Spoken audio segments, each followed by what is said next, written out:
네, 안녕하세요. 김우탁 노무사입니다. 요즘에는 이제 누진제를 사용하는 사업장은 거의 없긴 하지만 그래도 아주 가끔은 존재를 하거든요.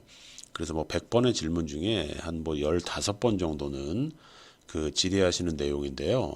일단 누진제라고 하는 거는 아시다시피 여기 나와 있는 것처럼 그 상시 근로자 수 5인 이상 사업장에서 1년 이상 이렇게 계속 근로하고 있다라고 갑자기 뜬금없이 상시 근로자 수 5인 이상이 나온 거는요. 그 2010년 12월 1일부터 상시 근로자 수 5인 이상 사업장에서 상시 근로자 수 5인 미만, 그러니까 한마디로 1인 이상 사업장으로 퇴직금이 전면 확대 적용이 된 적이 있어요. 그래서 이게 2009년 회시다 보니까 이러한 이제 단서 조항이 있는데 지금은 사실 의미 없는 내용이고요. 중요한 거는 1년 이상 계속 근로하고 퇴직하는 근로자한테 계속 근로기간 1년에 대해서 31분 이상의 평균 임금을 퇴직금으로 지급해야 된다. 이게 그 근로기준법에서 정하고 있는 사항인데 지금은 퇴직급여 보장법 8조로 이관이 돼서 이제 유효하게 집행이 되고 있는 상황인데요.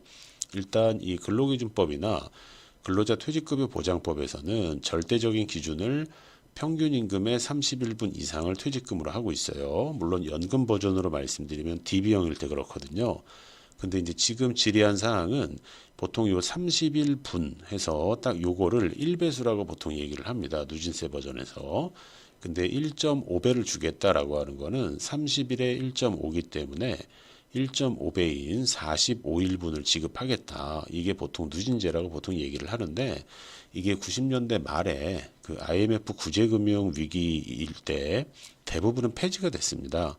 그래서 아까 제가 이제 100건 중에 15건 정도 질의를 한다라는 거는 85% 이상은 이 제도가 폐지가 됐어요.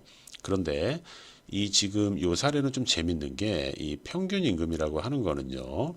그 3개월 동안, 그러니까 이제 산정사유 발생일 이전 3개월 동안 지급받은 임금 총액을 그 기간의 총 일수로 이렇게 나눈 그 개념이 되거든요. 여기 이제 임금의 총액이 이렇게 나와 있잖아요. 근데 이 임금에서 여러 가지 되게 A부터 되게 많은 임금이 있을 텐데 그 중에서 기본급, 정액수당, 상여금인데 연차수당도 평균 임금에 산입이 되는 부분이 있는데요. 미포함으로 해서 계산을 한 거예요. 그러면 법에서 규정하는 평균 임금 안에 들어가는 임금을 축소한 건데 대신에 누진제로 인해서 이게 1배일 수도 있고 2배일 수도 있거든요. 그거에 따라 가지고 결과적으로 근로기준법보다 더 많게 계산이 된 거예요. 그러니까 부족하지 않을 경우에도 가능하냐 이거거든요.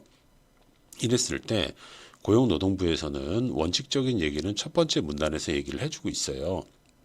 말씀드린 1년에 대해서 31분 이상이 돼 있다.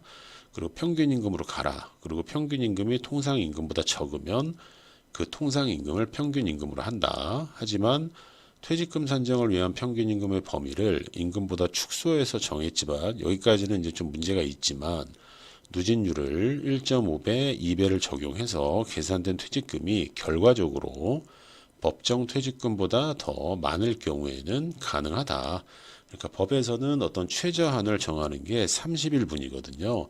그래서 어떠한 방식으로 가든지 간에 이 부분만 맞춰준다면 이 괜찮다는 이 행정 해석입니다.